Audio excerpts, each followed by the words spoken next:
What you guys, got another video here for you on Microsoft rushes out emergency Windows 11 patch after an update breaks your PC. So we're taking a look at that in today's video and how you can patch and fix it.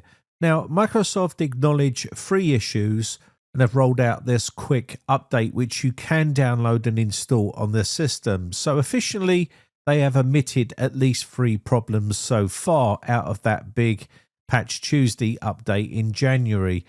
So let's talk about the first bug. The first bug is Microsoft broke the remote desktop connections from the Windows app in January 2026 after installing the Windows 11 update KB5074109 on Windows 11 25H2. There has been reported signs of remote desktop connections from the Windows app foul during the sign-in. The second one was the Windows 11 23H2 shutdown bug, and that was after installing the Windows 11 KB5073455 update on Windows 11 23H2. Some PCs have a safeguard secure launch enabled and it can't complete a normal shutdown or hibernate. So that is the problem with that one right there, which Microsoft have released a patch for, and the remote desktop version. But also Microsoft have also omitted a bug that crashes Outlook Classic, and there's not a fix for that right now. Now, these are the actual files that you would need to download from the Microsoft Update catalog to get them installed, and they're the versions of Windows that they would work on. So the KB files are the ones you'd need to download to fix the 2 issues that we talked about. And this is what we call a out-of-band Windows 11 update after January's Patch Tuesday has broke a number of things when they've rolled this update out. So head over to the Microsoft Update catalog and do a search for that KB file for your system. So whether you're on Windows 11 23H2, 24H2 or 25H2 or Windows Server, download the required file and look on the list on the left hand side here and make sure you're clicking on the one that suits your system. Once you've done that, you can download the file. In my case, I'm going to be downloading the KB5077744. That's for Windows 11 25H2, and we'll get that installed on the system. This is ready for people that are suffering with this issue and they need to get it patched and fixed right away because it's stopping their workflow, and this is why you would need to do this immediately. If you're having no issues at all and you don't use any of these products, or you're not having this problem, then you probably won't need to update right away. But in my opinion, if it's there and it's able to be installed on the system, you may as well update it and get it installed and take away those problems. So the file we're using here for Windows 11 25H2 is that one there, and we're going to download it and get it installed. Now, the problem with Microsoft is they release these updates early, and of course they come with lots of bugs in them. And when they break things, they don't actually always acknowledge them straight away. So once they've been acknowledged, Microsoft will put them on the known issues website. And if you go there now, which I'll show you a little bit later on, it's pretty sparse. There's not a lot of known problems on there, and yet there is known problems that people are posting and talking about. It's just that Microsoft don't want to sometimes acknowledge these. So we have the file downloaded right here, and we're going to go ahead and install this, and this will fix the shutdown issue and also the remote connection problem. If you're working in a business and you're watching this video, then you'll need to download that KB file here to get it installed. And if you're having this issue at home, you will definitely want to do this as well. It's a simple case of just downloading the file, double clicking on it, and you can see which file it is right here. And you'll get this box popping up. Just say yes here, and it will go ahead and unpack this package, and then it will go ahead and start to install it. So what we'll do here is we'll let this unpack itself, and then we'll go ahead and let it install. And once you get this installed, it will address the shutdown and also remote desktop problems that Microsoft have now finally acknowledged.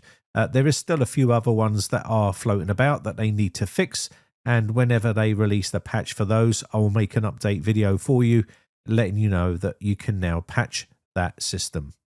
Now, don't panic if you see it not doing anything on the screen. It's because it takes quite a while. I've speeded this process up to unpack it and install it onto the system. And you just have to be patient. And once it's finished, you should see something like this. And when it's finished, it will want to reboot and install, finally update the system.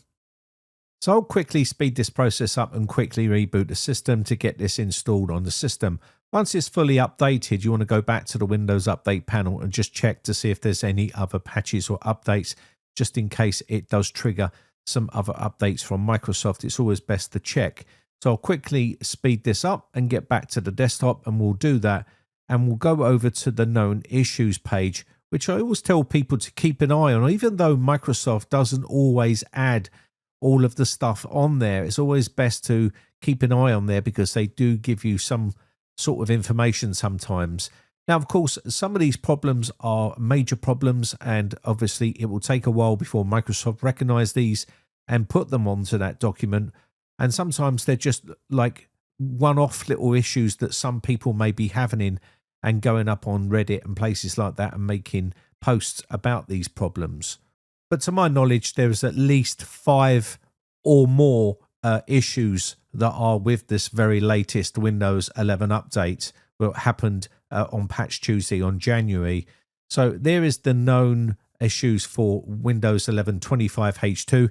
They have every version of Windows on their website where you can go and check for resolved issues, migrated issues, and also issues that have just been added to here. And you can read all about it right here. And you can see there is a connection and authentication failure, one that has now been resolved with the update that we've just downloaded and installed onto that system.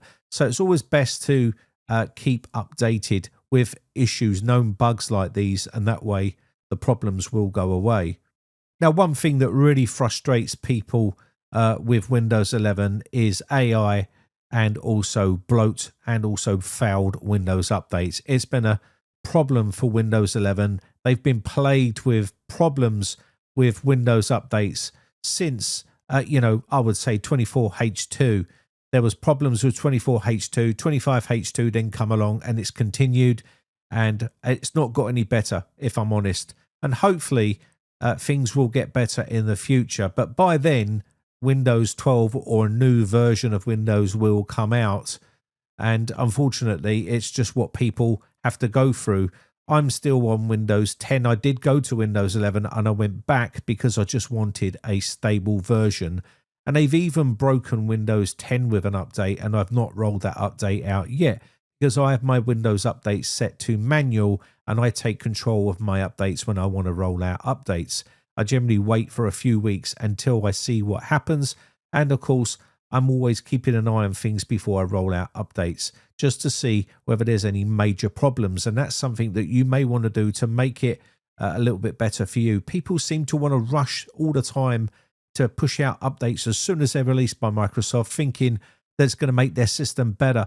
But sometimes it just breaks things, and it's really good to hold off a little while, just a few weeks. You're not going to be at risk by holding off a few weeks before you run out any sort of updates.